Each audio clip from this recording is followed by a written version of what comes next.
Today we are going to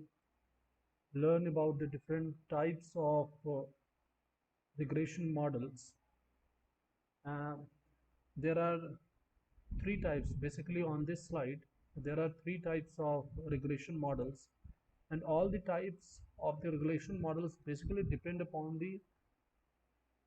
level of measurement, or means we can say the dependent variables, means whether the means how we can say the type of, means it's totally depend on dependent variables, means the nature of dependent variables, or we can say the scale of dependent variables, means on the level of measurement on which scale that dependent variables lies, and on that basis we actually make several sets of regression models, and that regression models have different sets of names.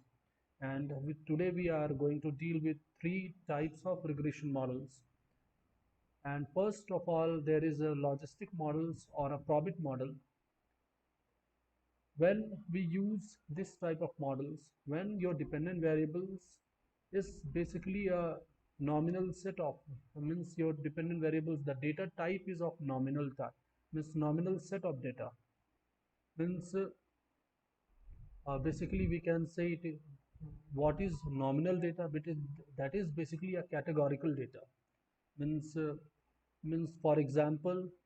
here we can see that did you vote in the last election, either you will say no or yes, um, or basically uh, um, we have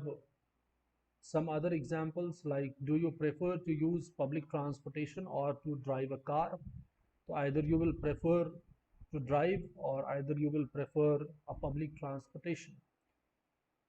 This type of data, when there is this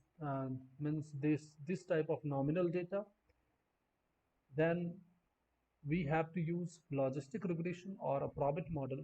when the dependent variables have this nominal set of data. Then another type of logistic regression, that is multinomial logistic regression, means the previous one is binary logistic regression, means we have nominal set of data that have a two pole, either you will perform or I will either you will not perform.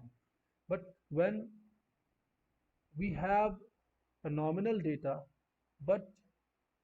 there is a no such two pole, there are different sets of category, then in that case we have to come up with other equations or other model, that is a multinomial logistic model or a multinomial or multinomial logistic models. In that case we have an example like if elections were held today, for which party would you like